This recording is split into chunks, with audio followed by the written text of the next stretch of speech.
In the latest UPSC result 2025, top 10 out of top 10 are from various courses of Vajram and Ravi, with All India Rank 1 Anuj Agnihotri and many more. For over a decade, the All India Rank 1 has emerged from this very ecosystem. A journey powered by 50 plus years of legacy. Join the GS Foundation program. Inquire now. Hello everyone, my name is Astha Jain. I am from a small town of Kandla in district Shamli of Uttar Pradesh. Till class 8, I have studied in a local school in Kandla only. After that, after passing a scholarship exam, I studied in Scottish International School from class 9 to 12th in Shamli. After that, I completed my graduation from Miranda House, University of Delhi in 2022. I took a 1 year gap, and after that I gave my first attempt in 2023, in which I got the rank of 131 and allocated IPS. I gave another attempt and but could not improve my rank, so I got 186 rank in 2024 attempt. After that, while I was on my EOL, I gave my final attempt, the third attempt in 2025, based on which I got rank 9 this year. Currently, I am undergoing training as an IPS probationer in Sardar Vallabhbhai Patel National Police Academy, Hyderabad. Today, I'm going to share my strategy of how I cleared prelims in all my 3 attempts. So prelims के अंदर मेरी strategy यही रहती थी कि जो core subjects है मैं उन पे पूरा focus करूँ, उनके अंदर अपनी accuracy high रखूँ and उन पे मेरी command अच्छी हो.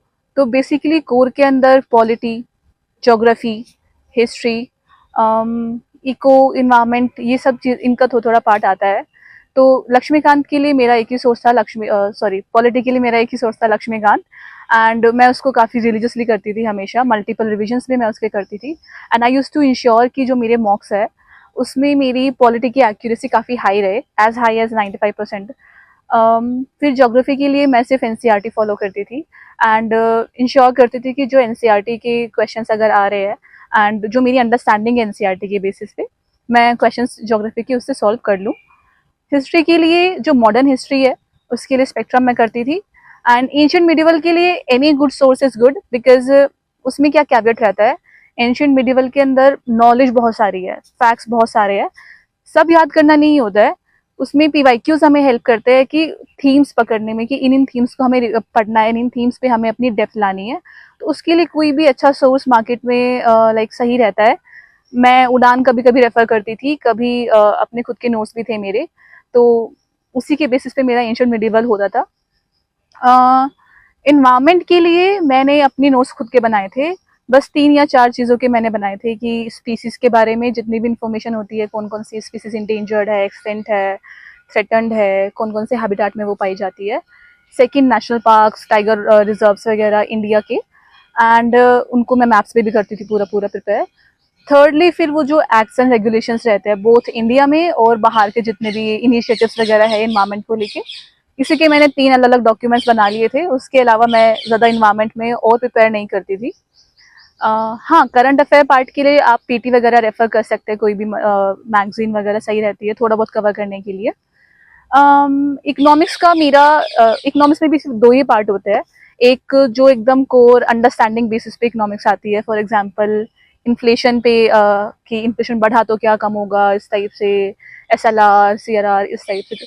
तो इसकी मेरी अंडरस्टैंडिंग पहले से भी अच्छी थी, बिकॉज मेरा 11th-12th में इकोनॉमिक्स सब्जेक्ट था एंड इसके लिए तो आई थिंक कोई भी गुड सोर्स अच्छा रहता है अंडरस्टैंडिंग बिल्ड करने के लिए. जो फिर इसका वेरिएबल पार्ट आता है जिसके बारे में हमें बहुत कम आइडिया होता है, उसके लिए आप कोई मैगजीन कर सकते हैं, अगेन रेफर PT 365 वगैरह, जो भी आपको सही लगे.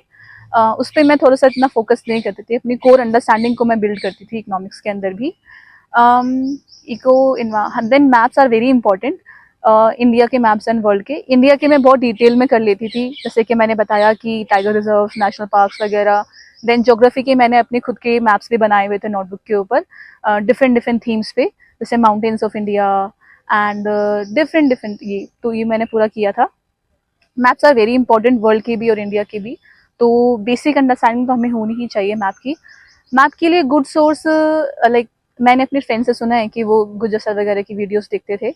I haven't seen them directly, but हाँ, मैं अपना वर्ल्ड मैप थोड़ा थोड़ा पढ़ लेती थी फ्रेंड्स की हेल्प वगैरह से, फिर वो उसमें कवर हो जाता था मेरा वर्ल्ड मैप वगैरह।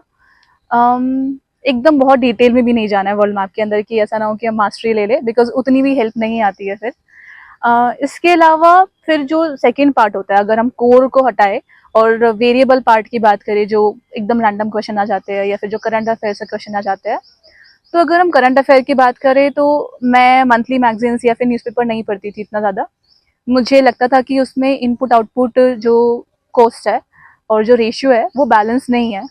लाइक अगर आप डेली न्यूज़पेपर बहुत ज़्यादा पढ़ रहे हैं और उनके अगर आप नोट्स वगैरह कुछ नहीं बना पा रहे हैं, अगर बना भी पा रहे हैं तो बहुत बल्कि नोट्स हो जा रहे हैं, एंड में आप उनको रिवाइज ही नहीं कर पाएंगे, तो मुझे लगता था कि उसमें एफर्ट्स बहुत ज़्यादा दे रही हूँ और आउटपुट नहीं निकलेगा। तो मैंने कभी इतना ज़्यादा उस पर फोकस नहीं किया नोट्स बनाने पे करंट अफेयर्स के। सिंपली एंड में आके मैं कभी कभी मैगजीन वगैरह पढ़ लेती थी, पीटीवी, वो भी बहुत सेलेक्टिवली कि किस चीज़ की मुझे एक्चुअली पढ़नी है, किसकी नहीं पढ़नी है। एंड बाकी मैं क्या करती थी कि मॉक्स में बहुत सारे लगाती थी अपने मॉक टेस्ट वगैरह, लाइक 60-70 पेपर्स। तो उसमें भी जो रिपीटेटिव थीम होती है ना, वहाँ से थोड़ा बहुत करंट अफेयर प्रिपेयर हो ही जाता है, बिकॉज कोचिंग वाले भी करंट अफेयर को इंक्लूड ही करते हैं, तो उतना ही रहता था मेरा। वेरिएबल पार्ट जो बाकी आता है, जिसमें हमें थोड़ा अपना नॉलेज के बेसिस पे गेस वर्क करना होता है, इंटेलिजेंट गेस वर्क, तो उसके लिए मैं यही करती थी कि थोड़ा बहुत एक तो मॉक्स बहुत सारे दे दो। तो अगर हम मॉक्स बहुत सारे देते हैं तो उसमें ना हमारा हम अपनी स्किल्स को भी देख पाते हैं कि अच्छा मैं क्या सोच के किस चीज़ को, ऑप्शंस को एलिमिनेट कर रही हूँ, किस ऑप्शन को रख रही हूँ, कैसे मैं इसमें सोच रही हूँ कि ये आंसर आएगा, एंड देन देखना कि मेरी एक्यूरेसी कितनी है। जिस चीज़ में मुझे पूरी नॉलेज नहीं थी और मैंने फिर भी उसमें आंसर किया है, या फिर एक दो ऑप्शन एलिमिनेट करके मैं आंसर पे आई हूँ, तो वो कितना सही था, कितना गलत था। तो उस एनालिसिस को भी बहुत ज़रूरी होता है, मॉक्स उसके लिए बहुत ज़रूरी होता है, बिकॉज वो हमें कॉन्फिडेंस भी देते हैं कि मतलब अगर मैंने दो ऑप्शन भी एलिमिनेट कर लिए तो मैं इसका आंसर टिक करके आ ही जाऊंगी, एंड मोस्ट लाइकली और नोट वो सही भी निकलेगा। तो ये हो गया वेरिएबल पार्ट के लिए। दूसरा जो हेल्प करता है वो पीवाईक्यूज करते हैं हेल्प। उनसे भी हम बहुत कुछ सीखते हैं कि हाँ, यूपीएससी कैसे थिंक करता है, यूपीएससी कैसे ऑप्शन सेट करता है, कैसे फिर हमें ऑप्शंस को एलिमिनेट करना होता है बेसिकली बैठ के। ये कोर एंड वेरिएबल पार्ट का हो गया। इसके अलावा अगर मॉक्स का मैं बात करूँ तो हाँ, मैक्सिमाइज करना चाहिए मॉक्स पे। और मॉक के अंदर what you can do is कि मतलब हाँ, ये मेरा रहता था कि मैं मैक्सिमम अटेम्प्ट करती थी, both in मॉक्स and real attempt also. For example like मैंने अपने तीनों अटेम्प्ट के अंदर 95 प्लस ही अटेम्प्ट किए हैं क्वेश्चन प्रीलिम्स में, GS1 में, GS में। सो उसमें मेरा सोच ये रहती थी कि अगर मैं मैक्सिमम अटेम्प्ट कर रही हूँ और अगर मैं 60 सही कर रही हूँ, बाकी गलत भी कर रही हूँ, तो भी मैं सेफ रेंज में रहूँगी। प्रीलिम्स के अंदर मुझे लगता है ये बहुत ज़रूरी है कि हम टारगेट करें कि हम 100 के 100 +1 -1 +2 -2 के रेंज में ही रहे। मेरा रियल स्कोर तीनों अटेम्प्ट में इसी के आसपास रहा है, 100 +1 -1 के अंदर ही रहा है, जिसकी यही टारगेट मैं मॉक में भी करती थी और यही टारगेट मैं अपने रियल में भी रखती थी। और उसके लिए फिर मैं सेफ रेंज में चलती थी कि हाँ, अगर मैक्सिमम अटेम्प्ट करूंगी और मेरा राइट होने वाला रेशियो है वो ज़्यादा रहेगा, तो मैं 100 की रेंज में आराम से आ जाऊंगी, and that work for me. But सबकी अपनी अलग स्ट्रैटेजी भी होती है। देयर आर पीपल जो एकदम थोड़ा कम अटेम्प्ट करते हैं बट एकदम एक्यूरेट अटेम्प्ट करते हैं, एंड वो भी क्लियर कर लेते हैं प्रीलिम्स। बट मेरा पर्सनल ये मानना होता है कि वो थोड़ा सा रिस्की अप्रोच है, कि आप कितनी ही क्वेश्चंस पे एकदम एग्जैक्ट श्योर हो सकते हो, वो डिपेंड करता है।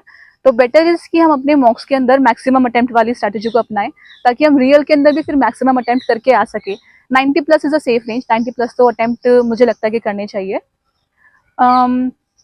इसके अलावा अगर बात करें पीवाईक्यूज की, पीवाईक्यूज भी प्रीलिम्स के अंदर एक बहुत ही इम्पोर्टेंट वो होते हैं। इसके पीवाईक्यूज का मल्टीपल फायदे होते हैं।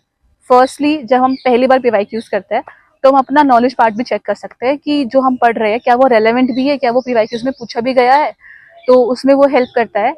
सेकेंडली, पीवाईक्यूज से क्या होता है कि हम थीम्स भी पकड़ लेते हैं, कि यूपीएससी किन किन थीम्स पे हमसे क्वेश्चन वगैरह पूछ रहा है, तो उससे फिर हेल्प होती है to narrow down your knowledge, कितना आपको लेना है, कितना नहीं पढ़ना है, क्या इग्नोर करना है। थर्डली, जब हम बार बार पीवाईक्यूज करते हैं तो हम यूपीएससी के माइंडसेट को भी थोड़ा थोड़ा समझ लेते हैं कि वो क्या सोच के ऑप्शंस दे रहा है, क्या सोच के पूरा प्रिपेयर हो रहा है पेपर वगैरह ना, तो उससे भी हमें फिर हेल्प मिलती है टू अटेम्प्ट मैक्सिमम। तो पीवाईक्यूज करने चाहिए, मल्टीपल अटेम्प्ट करने चाहिए उसके। अब अगर बात करें रियल पेपर के अंदर टाइम मैनेजमेंट की, तो जब मेरा फर्स्ट अटेम्प्ट था इसमें मुझे इश्यू हो गया था। हुआ क्या था कि मैं सब पे पेपर के अंदर सब पे टिक लगा दिया आंसर पे, बट फिर मैं सेकंड इटरेशन में दोबारा से चेक करने लगी कि क्या मैंने सही लगाया कि नहीं लगाया है। उस चक्कर में मैं भूल ही गई कि मैं ओएमआर भरी ही नहीं हूँ अपना बैठ के, और लास्ट के 10-15 मिनट्स में एकदम टीचर ने देखा कि मैंने अपना ओएमआर नहीं भरा है, एंड देन ही टोल कि आपने तो ओएमआर ही नहीं भरा है, एंड आई गॉट पैनिक्ड।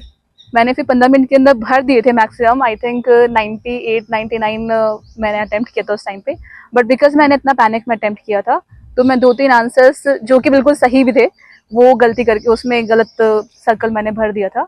ये काफ़ी लोगों के साथ में इश्यू हो जाता है कई बार कि एंड टाइम पे हम पैनिक कर जाते हैं या फिर हम टाइम मैनेजमेंट में इश्यू हो जाता है। इसके लिए माय एडवाइस विल बी कि फोकस करना है कि जब मतलब अपना ओएमआर टाइमली भर ले, like you know what you can do is कि 50 क्वेश्चंस किए, उसके ओएमआर जो सही सही लग रहा है वो भर दो, एंड देन नेक्स्ट 50 के भर दो। बट आधा घंटे पहले तो बी वेरी माइंडफुल कि अब मैं ओएमआर भरना शुरू कर ही देती हूँ। अगर आपको 100 अटेम्प्ट करके फिर ओएमआर भरना है तो भी आप आधा घंटे पहले शुरू कर सकते हैं, ताकि आपका टाइम मैनेजमेंट सही रहे एकदम से। After discussing my prelims strategy, now we can come to the mains one. Mains में जनरल पॉइंट्स में पहले कुछ शेयर करना चाहूँगी कि जीएस में मेरे लाइक तीनों अटेम्प्ट के अंदर मार्क्स बढ़े ही है। 415 के आसपास मेरे फर्स्ट अटेम्प्ट में थी, then it came around 430s के around, and this time I think it is around 450s में कुछ है। तो what worked for me I will share today. कुछ जनरल पॉइंटर्स हैं आंसर राइटिंग को लेके एंड जनरल मीन्स को लेके जो I will share now. First is कि आंसर जब हम लिखते हैं तो कुछ चीज़ें हमें ध्यान रखनी चाहिए। एक तो यह कि नंबर ऑफ पॉइंट्स हम कितने लिख रहे हैं and the dimensions we are opening. For example अगर कोई भी क्वेश्चन है, फॉर एग्जाम्पल ऑर्गेनिक फार्मिंग या फिर किसी का भी है, तो the advantages of it, disadvantages of it, what are the initiatives of government, you know what future recommendations you will give, इस टाइप से। तो ये वेरियस डायमेंशन जितनी हम खोलते हैं तो उससे हमारा आंसर इन्हांस होता है। This is the first point. इसके अलावा एक प्रेजेंटेशन पे हमें बहुत फोकस करना चाहिए कि how are we presenting our answers. इससे हमारा आंसर का क्वालिटी इन्हांस होता है बेसिकली, कि हम डायग्राम्स यूज़ करें, मैप्स यूज़ करें, वेर एवर पॉसिबल हम कुछ ना कुछ ऐसा इनोवेटिव करें जिससे कि आंसर देखने में भी बेटर लगे और उसमें कुछ वैल्यू एडिशन भी हो। सिर्फ एक मोनोटोनस टोन में अगर हम पॉइंट्स एंड आंसर्स लिखे रहे तो उसका थोड़ा सा डिसएडवांटेज रहता है। इसके अलावा प्रेजेंटेशन के अंदर हम और क्या कर सकते हैं कि जो मेरे लिए थोड़ा काम करता था आंसर्स में, मैं बहुत ही शॉर्ट इंट्रो लिखती थी, लाइक 3 लाइन्स का, उसके बाद में एक हेड दे देती थी, and then I used to write points with examples. I used to try कि हाँ जितना पॉइंट्स दिया है उसमें 3-4 पॉइंट्स के अंदर तो एग्जांपल्स हो, तो उसमें फिर वो हम स्पेसिंग कैसे दे रहे हैं कि एग्जांपल्स एक ही उसमें आए, इंटेंशन में 1 2 3 4 पॉइंट्स हम क्लियरली लिखे। देन सेकेंड, तो मैं नीटनेस पे भी थोड़ा फोकस करती थी कि वो दिखने में भी सही लगे प्रेजेंटेशन के वाइज। एंड कंक्लूजन्स में लिखती थी, कुछ आंसर्स में लिखती थी, कुछ में नहीं लिखती थी। माई एडवाइस विल भी कि अगर 20 क्वेश्चन है तो 10-12 में लिख देना चाहिए कंक्लूजन्स। उसके बाद अगर टाइम बच रहा है तो ऑफकोर्स सब में लिखेंगे तो ज़्यादा अच्छा ही है, बट टाइम मैनेजमेंट का इसमें रहता है इशू मीन्स के अंदर बहुत ज़्यादा। तो we have to be very careful कि हम अपना टाइम कहाँ दे रहे हैं, कहाँ नहीं दे रहे, क्या प्रायोरिटाइज कर रहे हैं, क्या नहीं कर रहे हैं। This becomes very important. Next point which I would like to share is कि हमें ना प्रॉपर कॉपी से काफ़ी कुछ सीखने को मिलता है। तो you can definitely refer to जो रैंकर्स आते हैं, उन सब की कॉपीज़ में से कुछ ना कुछ हमें अच्छा सीखने को मिलता है। जैसे कि वो कैसे लिखते हैं, प्रेजेंटेशन स्टाइल देखने को मिलता है, पॉइंट्स कितने लिखते हैं, कैसे लिखते हैं, वो सब चीज़ें आप सीख सकते हैं। मैं यही करती थी कि मैं डिफरेंट टॉपर्स की कॉपीज़ देखती थी और देखती थी कि हाँ उनका ऐसा क्या होगा कि उनको इतने हाई मार्क्स मिले हैं, and then I use to inculcate those in my answers. I try to do that. इसके अलावा आई थिंक एक और स्ट्रैटेजी मैं अपने फ्रेंड्स को बोलती थी कि पूरा पेपर करके आना है, like don't leave any questions at all. और स्पेस वगैरह छोड़ना भी मैं इतना प्रेफर नहीं करती थी, जो 2 पेज मिले हैं तो पूरा भर के आना है, 3 पेज मिले तो पूरा भर के आना है, उस टाइप से। क्वेश्चंस तो बिल्कुल छोड़ के नहीं आने चाहिए मुझे लगता है, बिकॉज वो फिर हमें डिसएडवांटेज पे रख देता है। अगर हम 2 पेज भर के आ गए हैं तो मे बी मिनिमम मार्क्स मिलेंगे, बट कुछ मार्क्स मिल जाएंगे, बट अगर छोड़ के आ गए तो फिर वो 0 का ही हो जाता है एकदम से। तो आई वुड से कि फोकस की हम पेपर कंप्लीट कर रहे हैं, एंड देन एक डिसेंट अमाउंट ऑफ आंसर हम लिख रहे हैं कि नंबर ऑफ पॉइंट्स भी, एग्जाम्पल्स भी, थोड़ा थोड़ा वैसे करके। टाइम मैनेजमेंट के लिए अगर मैं बात करूँ तो उसमें मेरा यही रहता था फोकस कि मैं वर्ड्स कम लिखूँ, बट मैं अपने क्वालिटी ऑफ आंसर इंप्रूव कर सकूँ उसी चीज़ के अंदर जाकर, ताकि मेरा टाइम बच जाए वर्ड्स ना लिखने में। तो मैं बहुत ज़्यादा लैंग्वेज नहीं लिखती कि इज़ार पूरा एक्सप्लेन करके 3-4 लाइन में एक पॉइंट लिखा है। मेरा फोकस रहता था कि मेरा पॉइंट छोटा हो, क्रिस्प हो, कीवर्ड्स वगैरह यूज़ कर सकूँ मैं उन पॉइंट्स के अंदर, ताकि मुझे कम एक्सप्लेन करना पड़े, एंड देन मैं उसमें आगे एग्जाम्पल लिख के उसको ख़त्म कर देती थी। इसके अलावा हम GS5 तब चल सकते हैं। GS1 के अंदर मेरा फोकस रहता था कि मैं अपनी जितनी भी प्रीलिम्स की नॉलेज है उसको दिखा सकूँ अपने मेंस के पेपर, अपने मेंस के आंसर के अंदर, which becomes very important. Because जैसे कि हमारा आर्ट एंड कल्चर का आया है, एंड अगर उन्होंने मुगल आर्किटेक्चर पे कुछ भी पूछा है, या लेट्स से कि जहाँ अकबर के टाइम का, तो आप अगर अकबर का इंट्रो लिख रहे हैं तो यू कैन मेंशन कि from which time to time ही टाइम पीरियड कौन से उसने रूल किया है ना। और बाकी जो उसका आर्किटेक्चर है तो उसके जो स्पेसिफिक वर्ड्स है वो भी हम डाल सकते हैं आराम से बैठ के। मैप के अंदर हम दिखा सकते हैं दिल्ली, आगरा, उसके अंदर जो फतेहपुर सीकरी वगैरह के अंदर मेन चीज़ें थी। तो इससे आंसर बहुत इम्प्रूव लगता है कि बहुत नॉलेज वाला आंसर लिखा है हमने, और उसमें प्रीलिम्स की नॉलेज भी हमारी पूरी यूज रहती है, स्पेशली हिस्ट्री वाले पार्ट के अंदर। तो I use to do this only कि अगर मुझे लेट्स से मॉडर्न हिस्ट्री के अंदर टाइमलाइन याद है कुछ इवेंट्स की कि हाँ कैसे ये हुआ था, नॉन कॉर्पोरेशन मूवमेंट पे हम कैसे आए थे, है ना, ये सब चीज़ें, क्विट इंडिया मूवमेंट का कैसे कैसे पूरा इवोल्यूशन हुआ था, तो वो चीज़ हम टाइमलाइन के अंदर दिखा सकते हैं, which becomes very appealing also. दिखता है कि हाँ ठीक है, नॉलेज वाले आंसर लिखा है हमने। हिस्ट्री में मेरा फोकस इसी पे रहता था। ज्योग्राफी के अंदर what I used to focus on is कि जितनी भी मैंने अपनी एनसीईआरटी पढ़ी है, और एनसीईआरटी को प्रीलिम्स में हमने जितना अच्छे से मगअप किया है, याद किया है, अंडरस्टैंड किया है, वो सारे कीवर्ड्स मैं अपने आंसर में यूज करती थी। डायरेक्टली एनसीईआरटी से क्वेश्चंस कम आते हैं, बट इनडायरेक्टली एनसीईआरटी से उसका आंसर निकल जाता है। फॉर एग्जाम्पल, जब ये क्वेश्चन आया था फ्योर्ड पे 2023 के अंदर, तो I just read this word in NCERT में इसका एक्सप्लेनेशन वगैरह कुछ नहीं दिया हुआ है, बस ये वर्ड मेंशन किया हुआ था। तो आई न्यू कि ये ग्लेशियल वाले लैंडफॉर्म के अंदर है, आई न्यू कि ये इरोजनल वाला पार्ट का था, तो उस और ये हाई माउंट लाइक जो ऊपर का लेटिट्यूड्स वाला रीजन है वहाँ पे होता है। तो मैंने उसी के बेसिस पे अपना आंसर बिल्ड किया था कि ये ग्लेशियल लैंडफॉर्म है, इस टाइप से है। तो एनसीईआरटी वहाँ हमें हेल्प करती है कि उसके कितने कीवर्ड्स हम यूज कर पाते हैं अपने आंसर्स में। That really help me personally. उसके बाद अगर मैं बात करूँ सोसाइटी की, सोसाइटी के अंदर मेरा फोकस रहता था कि मैं फोकस करूँ एक तो जो एवरीडे थिंग्स हो रही है उसको इंकलकेट करने की, और उसको फिर मैं थोड़े थोड़े कीवर्ड्स दे देती थी बैठ के, जैसे कि the likes culture which is going on, है ना, सोशल मीडिया का impact on children, iPad parenting, इस टाइप से। तो कीवर्ड्स यूज़ करना, जो आज आसपास की हमारी ऑब्जर्वेशंस है उसका यूज़ करना बहुत इंपॉर्टेंट हो जाता है इस चीज़ के अंदर।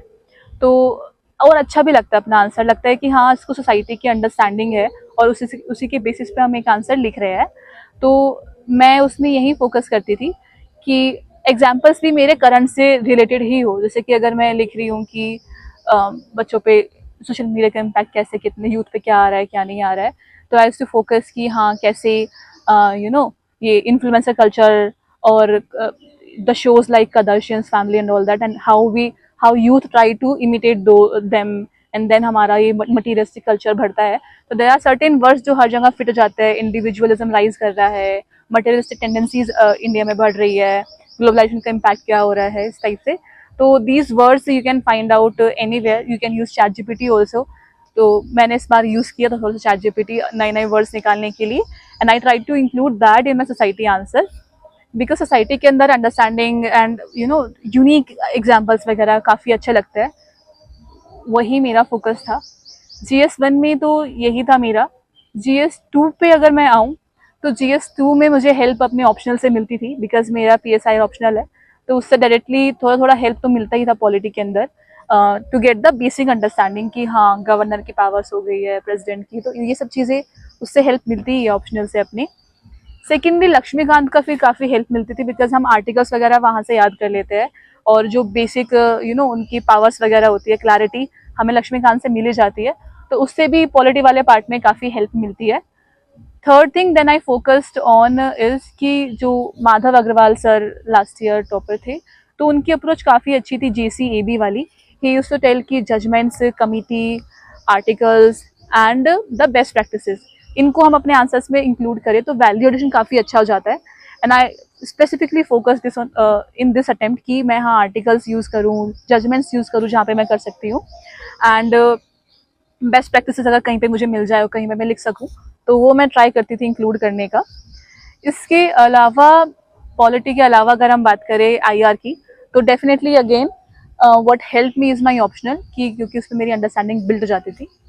आईआर के अंदर माय वन रिकमेंडेशन इज़ कि मोस्टली आंसर्स में एक फ्रेमवर्क होता है जो थोड़ा काम कर जाता है, विच इज़ कि हाँ, अगर आपको डायमेंशंस खोलने हैं आंसर के अंदर, तो you can open it like Jio political, Jio economic, cultural dimension क्या है, P2P क्या है, defence, strategic, economic ties, trade relations. अगर ये सब चीज़ें हम खोलते हैं तो इससे हमारा आंसर मल्टी डायमेंशनल भी बन जाता है और हमें इजीली पॉइंट्स बनाने में आसानी रहती है, काफ़ी जल्दी आंसर कंप्लीट हो जाता है। एंड देन मैप्स वगैरह तो आप बना ही सकता है यार के अंदर, मोस्टली आंसर्स के अंदर। गवर्नेंस के लिए any good notes is fine, because उसमें इतना चेंजेस भी नहीं होते हैं। गवर्नेंस के अंदर जो गवर्नमेंट की पॉलिसीज होती है, इनिशिएटिव्स होते हैं, उनको याद करना और उनको यूज़ करना काफ़ी अच्छा रहता है, because after all it's a paper of governance. तो मैं उस पर फोकस करती थी कि मुझे इनिशिएटिव्स, स्कीम्स वगैरह याद हो, मैं उनको यूज़ कर पाऊँ। फॉर एग्जांपल ई गवर्नेंस है, तो जितने भी गवर्नमेंट ऑफ इंडिया के इनिशिएटिव्स है, आप उनको अगर यूज़ कर पाए तो काफ़ी अच्छा रहता है उसमें। सोशल जस्टिस पे मैं उतना इन्वेस्ट नहीं करती थी, बेसिकली स्कीम्स वगैरह ही पढ़ती थी और कोई भी एक मटेरियल उठाया, थोड़ा बहुत पढ़ दिया, एंड आंसर राइटिंग करके मैं थोड़ा थोड़ा इम्प्रूव कर लेती थी उसमें। CS2 के अंदर तो यही मेरी अप्रोच थी। प्रेजेंटेशन वाइज अगर उसमें बात की जाए तो आई थिंक वही इतना कुछ इम्प्रूव नहीं कर पाते हैं हम उसमें प्रेजेंटेशन में। आईआर के अंदर स्पेसिफिकली मैथ्स वगैरह यूज़ करके इम्प्रूव होती है। फिर गवर्नेंस या फिर पॉलिटी का पार्ट हो गया, तो उसमें इतना डायग्राम्स वगैरह नहीं बनते हैं। तो what I used to do is कि अगर कोई स्पेसिफिक फैक्ट्स मुझे याद है जो कि मैं आंसर में यूज़ ना करके अलग से दिखा सकती हूँ, तो मैं उसमें एक डायग्राम वगैरह बना देती थी, tree and all that. Tree नहीं, मतलब बेसिकली ऐसे 3-4 लाइन निकाल के एंड उसमें दिखा देते थे कि ठीक है, ये इसके फैक्ट्स है, और फिर अपना आंसर आगे कंटिन्यू कर लेती थी।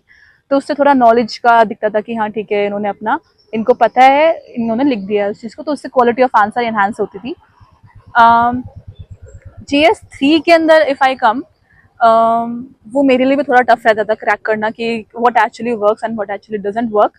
तो उसमें आई डिवाइडेड इनटू 2 पार्ट्स। कुछ सब्जेक्ट्स है जो बहुत ही स्टैटिक है, जिसमें इतना कुछ चेंज भी नहीं होता है, you can easily prepare them and they have a good dividends also, अगर आप उनको प्रिपेयर कर देते हो। Agriculture, internal security comes under this, they are very easy to prepare and उनके क्वेश्चंस PYQs भी काफ़ी रिपीट हो जाते हैं अच्छे से, और उनको प्रिपेयर करना इजी रहता है। अगर आप अच्छे से उनकी कमिटीज़, एग्जाम्पल्स, ये सब चीज़ें पढ़ ले तो काफ़ी बढ़िया रहता है, आंसर्स भी बन जाता है इजीली। तो वो बेस्ट पार्ट रहता है GS3 के अंदर। इसके अलावा इन्वायरमेंट और science and tech, they are very variable, उसमें इतना प्रिपेयर करने का फ़ायदा भी नहीं लगता है। तो उसमें मैं करंट अफेयर के मैगजीन्स ही फोकस कर लेती थी, दोनों जगह में, जो मेंस 365 आती है, for environment also and for science and tech also. बस उसी को पढ़ के मैं चली जाती थी कि इनमें से हो जाएगा तो हो जाएगा। इकोनॉमिक्स के लिए मैंने संस्कृत सोमानी मैम के नोट्स यूज़ किए थे। उसके अलावा आई थिंक इकोनॉमिक्स के अंदर भी एक अप्रोच होती है कि like how are you gonna write the answer, थोड़ा सा प्रीलिम्स का नॉलेज भी काम करता है एंड उसमें आंसर राइटिंग हेल्प करती है, बिकॉज देन यू अंडरस्टैंड कि हाँ आपको कौन कौन से पॉइंट्स ही बार बार लिखने हैं उस चीज़ में बैठ के। इकोनॉमिक्स के अंदर डेटा, फैक्ट्स लिखना काफ़ी अच्छा लगता है, बिकॉज इकोनॉमिक्स है तो फैक्ट्स एंड फिगर्स पे बात करना ज़रूरी होता है। तो उसमें फिर मैंने अपनी डेटा शीट भी बनाई हुई थी कि जिसमें मैंने फैक्ट्स लिखे हुए थे थोड़े टॉपिक को लेके, and I use to repeat those कि फिजिकल डेफिसिट कितना है इंडिया का, GDP ग्रोथ कितना रेट है, क्या चल रहा है, कितना डेट है, इस टाइप से। तो वो आप बना सकते हैं अपनी डेटा शीट, या फिर मार्केट में बहुत ज़्यादा मिलती है, ये आराम से आप कर सकते हैं। GS3 के अंदर डेटा का, कमिटीज़ का, ये बेस्ट प्रैक्टिसेस वगैरह का काफ़ी रोल होता है, इससे काफ़ी अच्छा लगता है आंसर अपना। तो इसको मैं इम्प्रूव सोचती थी कि जितना हो सकता है उतना इंक्लूड करूँगी वैल्यू एडिशन के तौर पे, ताकि मेरा आंसर बेटर लगे। डिजास्टर मैनेजमेंट बचता है, उसमें तो आप किसी के भी कोई भी नोट्स अगर आप रेफर कर ले तो सही हो जाता है, उसमें इतना इन्वेस्ट करने का आई डोंट फील की नीड होती है। Any good material is enough for disaster management, 1 या 2 क्वेश्चन ही आता है बेसिकली बैठ के। हाँ, GS3 आई थिंक इतना, GS3 के अंदर अभी मैंने एक नया ट्रेंड भी देखा है कि वो टॉपर्स डू इज कि जैसे फैक्ट्स है तो फैक्ट्स को प्रेजेंट करने का तरीके भी अलग अलग हो जाता है। अब जैसे कि आप अगर कहीं पाई चार्ट बना सके, कहीं पे ग्राफ बना के आप दिखा सके, तो वो भी थोड़ा इनहांस करता है, बट देन वो बहुत ही हाई एडवांस लेवल का थोड़ा सा होता है। GS4 पे अगर हम अब आए तो GS4 के अंदर कंटेंट भी मैटर करता है and equally what matters is कि हाउ वी प्रेजेंट दोस। तो उसमें राइटिंग का, प्रेजेंटेशन का जो रोल होता है वो बाकी 3 GS से काफ़ी ज़्यादा होता है GS4 के अंदर। तो GS4 में मेरा फोकस रहता था कि पहले मैं अपने खुद के नोट्स बनाए थे GS4 के अंदर। GS4 में जो मेरे नोट्स थे उसके अंदर जितने भी सिलेबस वाइज कीवर्ड्स है उनकी डेफिनेशंस, उनके थोड़े से एग्जांपल्स, डायमेंशंस हल्का सा, एंड एक कोई भी कोट, तो ताकि वो कोट को मैं एज अ कंक्लूजन यूज़ कर सकूँ। फॉर एग्जांपल अगर EI है तो कोई भी कोट आप एक ले ले और उसको कंक्लूड कर दे उससे। तो इस टाइप से मेरा फोकस रहता था। इसके अलावा GS4 के अंदर 3-4 चीज़ें हैं जो आंसर को इन्हांस करती है। बेसिकली डायग्राम्स बनाना, वो अच्छा लगता है, प्रेजेंटेशन इन्हांस करता है और मोनोटोनी को ब्रेक करता है आंसर्स की। तो डायग्राम्स बनाने पे आप फोकस कर सकते हैं मोस्टली आंसर्स के अंदर। सेकेंड थिंग इज़ कि कीवर्ड्स का यूज़ करना GS4 के अंदर काफ़ी ज़रूरी हो जाता है। जो भी एथिकल कीवर्ड्स वगैरह होते हैं हम उनका अगर यूज़ करते हैं तो हमारा आंसर डेफिनेटली अच्छा लगता है compare to a normal answer जिसमें हम नॉर्मल एक्सप्लेन कर रहे हैं। कीवर्ड्स फिर थर्ड थिंग आती है थियोरीज का यूज़ करना। फॉर एग्जांपल अगर चाणक्य की कोई थियोरी है तो आप उसको यूज़ कीजिए। जो बाहर एरिस्टोटल वगैरह की थियोरी है आप उनको भी यूज़ कर सकते हैं आराम से। तो वो कीवर्ड्स कन्फ्यूशियनिज्म, स्टोइसिज्म, ये सब चीज़ें अगर आप थियोरीज का लेके आते हैं, इंडियन फिलोसफीज भी है लोकायता वगैरह की, तो इनको आप लेके आए अपने आंसर्स के अंदर तो वो काफ़ी अच्छा और इन्हांस्ड आंसर लगता है अपना। प्रेजेंटेशन में वही है कि आप डिफरेंट आप टॉपर कॉपीज इसमें बहुत हेल्प करती है, बिकॉज उनके आप प्रेजेंटेशन कॉपी कर सकते हैं कि वो कौन कौन से डायग्राम्स यूज़ कर रहे हैं, आप उनको यूज़ करके अपना जल्दी जल्दी बना सके उसको बैठ के। तो जो सेक्शन A रहता है जिसमें हम थ्योरी के आंसर्स लिखते हैं उसमें these all things very much matter. Case study की अगर मैं बात करूँ तो अगेन प्रेजेंटेशन का रोल बहुत अच्छा, बहुत हाई लेवल का होता है उसमें। तो अगर हम एथिकल इश्यूज भी लिख रहे हैं, डिलेमास भी लिख रहे हैं, तो उनको भी प्रेजेंट करने का एक तरीका होता है, काफ़ी अच्छा रहता है। केस स्टडीज़ के लिए मैंने नोट्स थोड़े बहुत बनाए थे अपने। तो व्हाट आई डिड वाज कि मैं थोड़े से थीम्स आइडेंटिफाई की थी उसमें कि हाँ ठीक है इन्वायरमेंट पे इस चीज़ों पे आते हैं, या फिर मतलब तो थोड़ा आप थीम्स आइडेंटिफाई कर सकते हैं उस चीज़ के अंदर। एंड देन आप अपने नोट्स वैसे बना सकते हैं कि कौन कौन से एथिकल डायलेमास मैं लिख सकती हूँ, तो वो ChatGPT से कर ले या फिर आप किसी और सोर्स से कर ले। थोड़े बहुत एथिकल डिलेमास आप मैप आउट कर ले, एथिकल इश्यूज आप मैप आउट कर ले। एंड देन क्रिएटिव सोल्यूशंस भी आप कुछ चीज़ों के पहले से ही लिख के याद कर सकते हैं ताकि आप डायरेक्टली एग्जाम में उसको रिप्रोड्यूस कर सके, ताकि आपका रिकॉलिंग टाइम कम हो जाए वहाँ पे। केस स्टडीज़ के अंदर कोर्स वगैरह भी काफ़ी अच्छे से यूज़ हो जाती है, आराम से काम आती है। एंड जो हम सेक्शन A के अंदर पढ़ते हैं ना कीवर्ड्स वगैरह, उनको अगर आप रेप्लिकेट कर पाए सेक्शन B केस स्टडीज़ के अंदर तो वो भी काफ़ी अच्छा रहता है। Last point in ethics which I want to cover is कि compare to all the other GS 1 2 3 ethics के अंदर the rules of writing are very relaxed. तो your creativity, your innovation is very much rewarded there. It's not very water tight compartment कि आपको इतने number of points लिखने हैं या फिर इसी तरह से प्रेजेंट करना है। सब टॉपर्स अपना डिफरेंट तरीके से प्रेजेंट करते हैं, कुछ पैराग्राफ्स में लिखते हैं, कुछ पॉइंट्स में लिखते हैं, कुछ मिक्स में करते हैं। तो I used to this only कि कुछ जगह पॉइंट्स में लिख दिया, कुछ जगह पैराग्राफ में लिख दिया वेरेवर पॉसिबल। कोर्स में पैराग्राफ में करती थी, मेरा प्रेफरेंस रहता था। तो उस टाइप से वेरी रिलैक्स्ड है।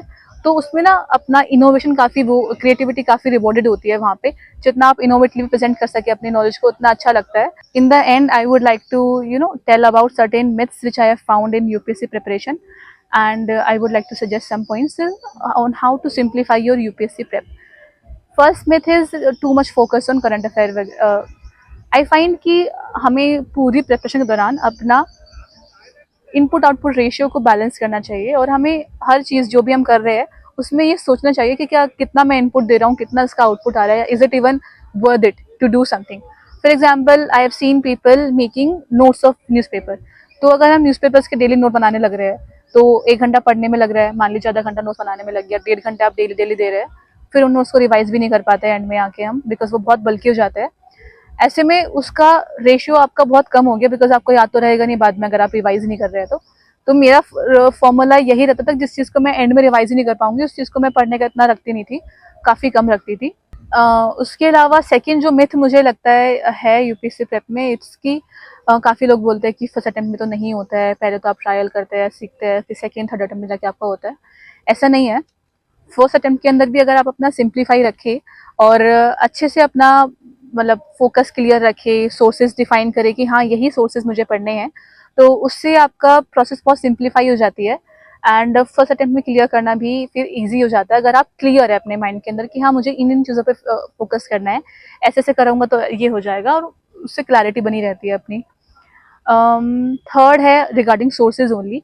आई हैव सीन कि market is flooded with new sources. कभी किसी कोचिंग ने कुछ रिलीज़ किया हुआ है, कोई से कोर्सेज रिलीज़ किए हुए हैं, कभी कोई मटेरियल आया हुआ है। अगर फिल्म्स की सो कॉल्ड ट्रिक्स आई हुई है, तो बहुत सारी आई हुई है वीडियोज उसमें बैठ के।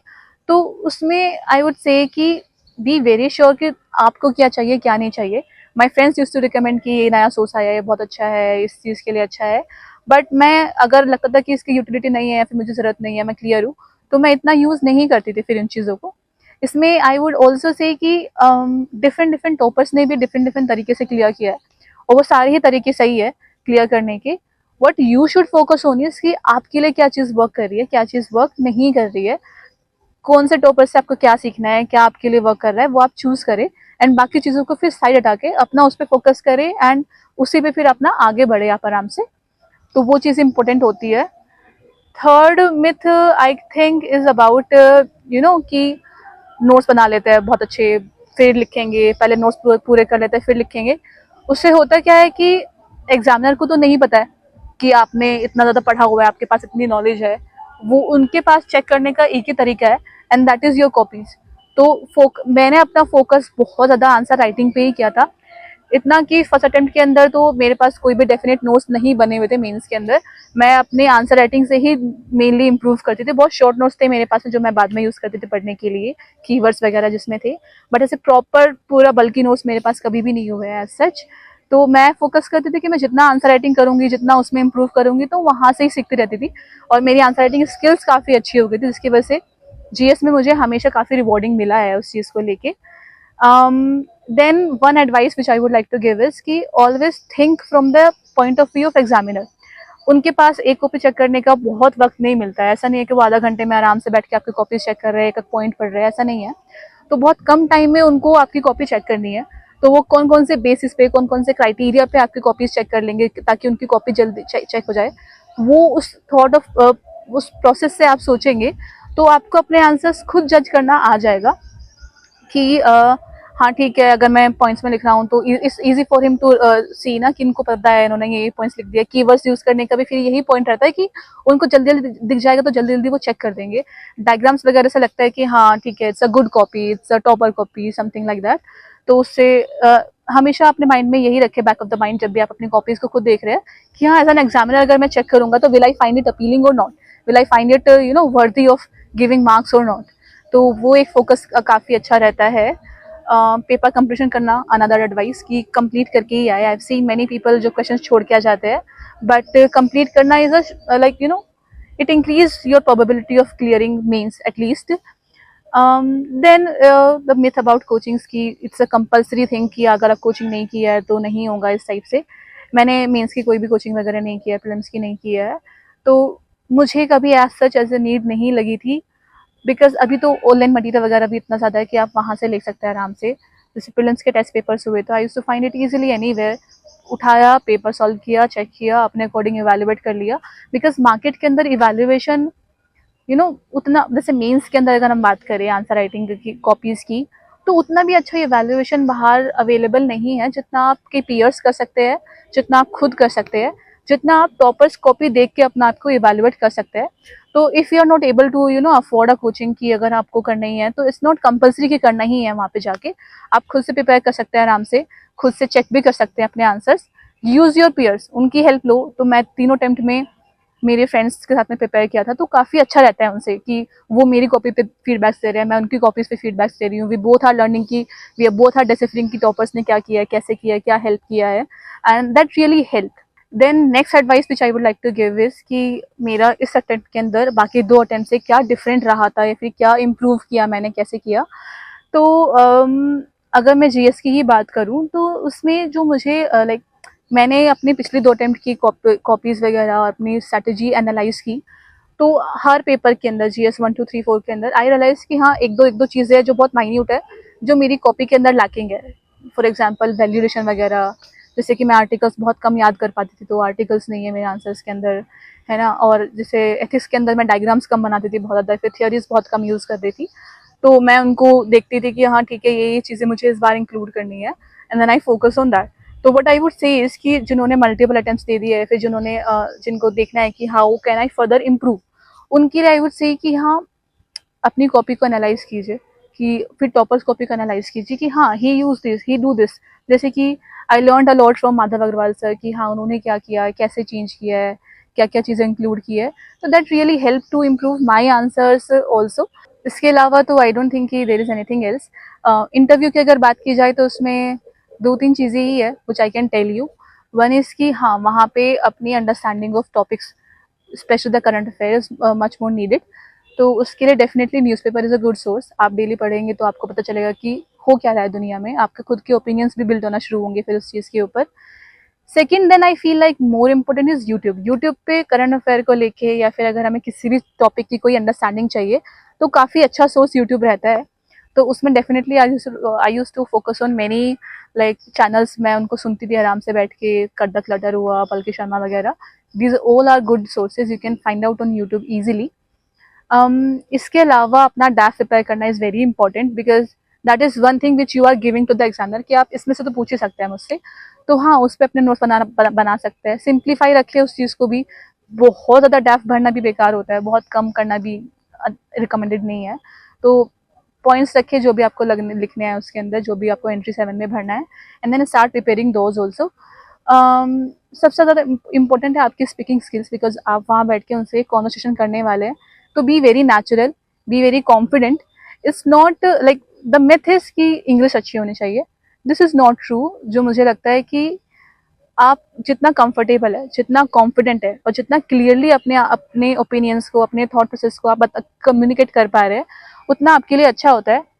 आई हैव अ फ्रेंड जिसने बताया था कि उनका मीडियम इंग्लिश था बट वो कंफर्टेबल नहीं थे इंग्लिश में इतना ज़्यादा। तो एग्जामिनर जो चेयरमैन सर थे उन्होंने उनसे खुद बोल दिया कि अगर आप हिंदी में तो आराम से बोल सकते हैं।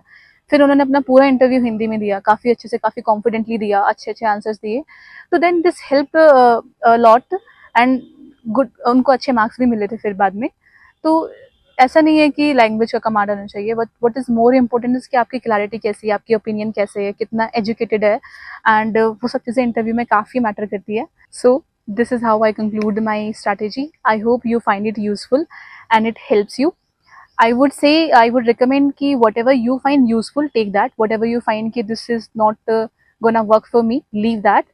And yes, thank you so much for watching me on TKT.